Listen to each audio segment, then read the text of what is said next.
Et si la clé de votre perception était déjà inscrite dans votre corps, depuis toujours, comme une écriture que la mémoire attend pour se réveiller? Le mélange dont parle ce titre, le mélange naturel qui éveille la pinéale, n'est pas d'abord une potion ou un instrument. C'est un tissage de gestes, de lumière, de souffle et de présence qui peut rendre votre attention plus fine. Avant d'aller plus loin, laissez-moi poser une précision essentielle. Je parle ici d'une lecture inspirée d'écrits anciens et d'une expérience intérieure possible. Les textes dont je vais parler, notamment des manuscrits retrouvés à Nag Hammadi et certains fragments attribués à ce qu'on appelle l'Évangile de Philippe, ne sont pas des livres canoniques de l'Église majoritaire. Ils constituent une mémoire oubliée, sujette à interprétation. Rien de ce qui suit ne remplace un avis médical. Si vous avez des préoccupations physiques, consultez un professionnel de santé. Un jour, dans le désert de l'histoire, des codex furent enfouis, puis retrouvés. Leur encre garde des phrases qui semblent murmurer une autre école de connaissances, une autre façon de parler de l'origine et de la présence de Dieu en l'homme. Ceux qui ont travaillé sur Nag Hammadi ont découvert des récits et des aphorismes où l'on parle d'une monade, source première, et d'un oubli posé comme voile. Dans ces pages, il y a la trace d'une conviction ancienne, que l'être humain peut retrouver, par la mémoire intérieure, l'anamnésis, des signes laissés par la source. C'est de cette voie que nous tirons le cadre de ce message. Je veux être clair. Je ne prétends pas imposer une lecture unique. Ces traditions sont des propositions. Elles offrent des métaphores et des pratiques possibles pour ceux qui cherchent. Si vous êtes ici, peut-être ressentez-vous la fatigue d'une spiritualité qui passe toujours par des médiations extérieures, des structures, des autorités. Ici, l'invitation est autre. Mesurez, éprouvez, vérifiez en vous. Voir si quelque chose répond. Avant d'expliquer le geste concret, laissez-moi poser la cartographie symbolique qui donne sens à cette vérification. Dans la vision gnostique à laquelle je me réfère, il y a une source primordiale, la monade, qui est l'origine de la lumière et de la conscience. Ensuite vient une étape de construction du monde, parfois décrite comme l'action d'un artisan imparfait, appelée le démiurge. Ce n'est pas un nom pour un diable à vilipender, mais une image, celle d'une puissance qui organise la forme, qui façonne l'enveloppe, et qui, par son travail même, crée des limites. Entre la monade et la vie humaine, des forces apparaissent, les archontes. Ces figures symboliques représentent des influences de contrôle, des habitudes d'oubli, des lois de la perception qui nous enferment dans l'évidence immédiate. Prenez ces termes comme des outils de lecture, pas comme des entités à craindre. Ils servent à expliquer pourquoi certaines vérités ont été effacées ou reléguées dans des abîmes du silence. Parce que certaines structures culturelles et institutionnelles privilégient l'ordre et la cohérence aux dépens du rappel intérieur. C'est une façon de nommer la résistance que vous pouvez ressentir aujourd'hui quand vous cherchez à écouter autre chose que vos certitudes. Et maintenant, la promesse concrète de ce message. Il existe, selon ces traditions, 3 marques, traces discrètes, que la monade aurait laissées sur certains corps comme signe d'une mémoire éveillable. Ces marques ne sont pas un verdict moral. Elles ne font pas de vous un meilleur être humainement parlant. Elles sont, si l'on accepte la lecture, des points d'accès sensibles à une conscience plus fine. Nous allons les reconnaître ensemble, lentement, sans prétention, en observateurs prudents. Avant la démarche, quelques règles simples. Observez sans juger. Si vous ressentez douleur ou inconfort, arrêtez. Ne tentez aucun geste brusque. Ce que vous allez faire est une vérification douce, tactile et introspective. Pas une opération. Rappelez-vous que l'absence de sensation n'est pas un signe d'échec. L'expérience intérieure est profondément variable d'une personne à l'autre. Marque 1. L'origine. La base du crâne. Localisation. Imaginez l'endroit où le crâne rejoint la nuque, au sommet de la colonne cervicale. Là se trouve la base du crâne, juste au-dessus du point où la tête s'appuie sur le corps. C'est le signe d'ancrage, la trace de la source incarnée. Comment approcher? Asseyez-vous ou tenez-vous debout, la colonne droite mais détendue. Inclinez légèrement le menton vers l'intérieur, comme pour sentir la jonction entre tête et cou.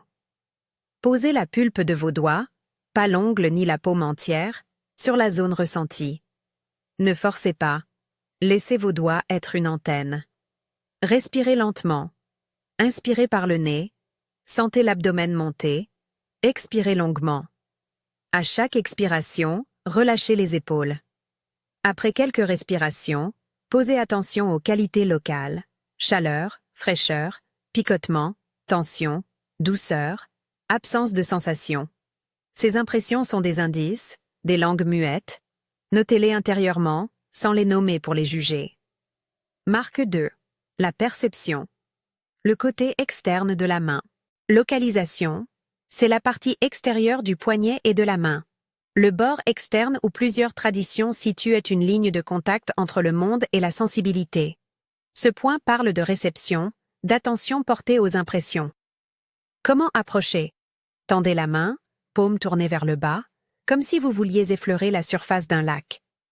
Avec l'autre main, caressez doucement le bord externe, depuis le poignet jusqu'à la base du petit doigt. Faites ce geste comme on interroge un livre ancien, avec respect et lenteur. Sentez la peau, les tendons, la charge d'histoire dans vos gestes.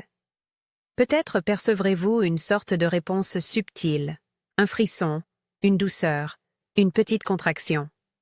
Peut-être rien. Tout est légitime.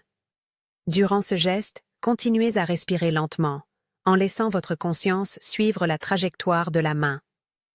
Marque 3. La commande. Le centre du sternum, juste au-dessus du cœur. Localisation. Au milieu de la poitrine, légèrement au-dessus du cœur, au point où les côtes rencontrent la colonne antérieure. Ce point est imagé comme un centre de décision, un lieu où la vocation et la décision rencontrent le souffle. Comment approcher? Placez la paume de la main sur le centre du sternum, sans appuyer fort. Sentez le battement, s'il est perceptible, le rythme du sang, la chaleur. Ne cherchez pas à provoquer quoi que ce soit. Votre main doit être un témoin. Respiration synchronisée.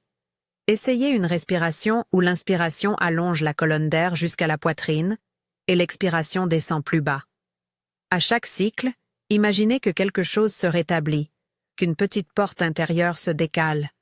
Là encore, observez ce qui est présent. Pendant chaque vérification, prenez le temps.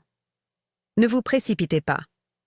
Rappelez-vous que ces marques, si elles existent pour vous, se manifestent comme des indices subtils, non comme des preuves matérielles au sens scientifique. Elles sont des portes d'expérience. Vous pourrez vous demander « Mais n'est-ce pas ridicule ?» La pensée sceptique est attendue. Dans ces traditions, elle est même un indicateur. Les archontes, ou les mécanismes d'oubli, se manifestent souvent sous forme de sarcasmes internes, de dépréciation, d'un réflexe de rationalisation. Si vous entendez cette voix qui minimise ou se moque, observez-la. Ne la combattez pas avec violence. Notez simplement sa présence. Souvent, la résistance signale que quelque chose d'important tente d'émerger. Que faire si vous sentez quelque chose? Restez simple. Notez la sensation, remerciez-la par la pensée et laissez-la. Vous pouvez revenir plus tard, répéter la vérification à d'autres moments et voir si la sensation se stabilise. Si vous ne sentez rien, cela n'enlève rien à votre dignité ou à votre capacité. Cela peut simplement signifier que votre chemin d'éveil passe par d'autres signes ou d'autres temps. Maintenant, tissons la connexion à la pinéale, cette petite glande au centre de la tête, souvent décrite comme un siège de la perception intérieure. Dans le langage de la spiritualité, la pinéale a acquis une mythologie. Elle est considérée par certains comme un point d'entrée vers des états de conscience plus subtils. Ici, je l'emploie à la fois comme une réalité physiologique et comme un symbole. Un point qui concentre l'attention, l'intuition et la capacité de voir autrement.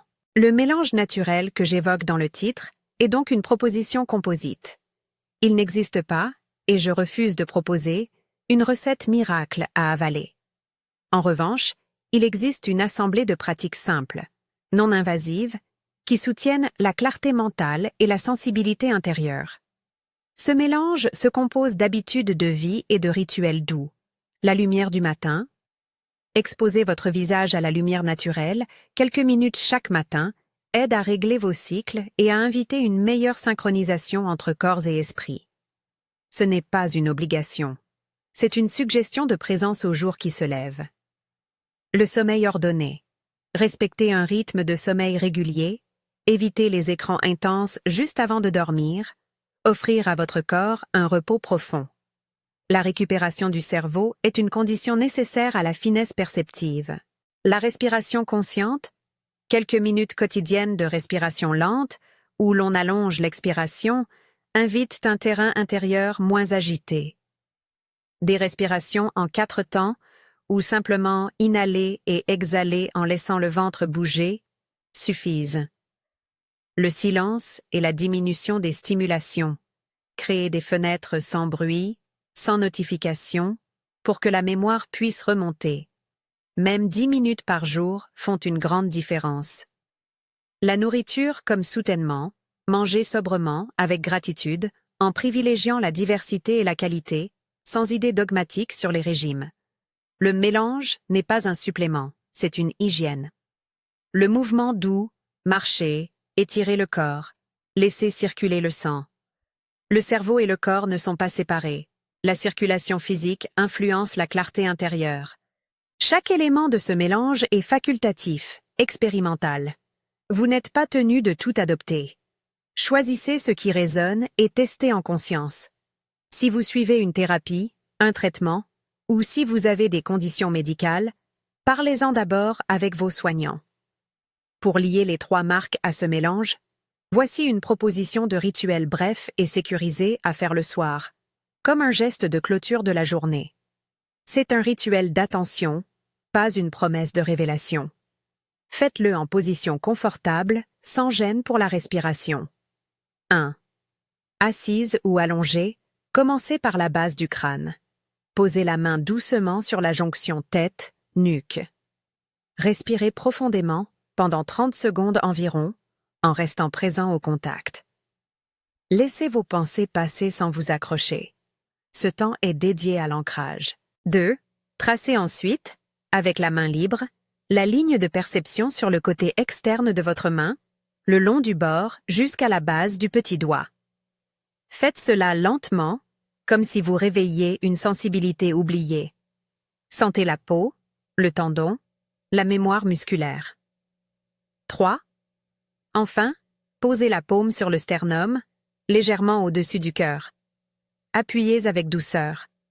Prenez encore quelques respirations. À la fin, prononcez à voix claire et posée la déclaration suivante. Je rappelle ma source, la lumière révèle ma mémoire. Ces 9 mots sont un appel, ni plus, ni moins. Dites-les sans attendre l'effet immédiat. Laissez-les comme un signal posé dans votre bouche et dans l'espace. Répétez ce rituel une nuit, puis une autre, sans attente de résultats spectaculaires. Notez les variations de vos rêves, de votre humeur, de votre attention au réveil. Ces indices forment une épreuve temporelle, une observation attentive de vous-même, une mise en garde répétée.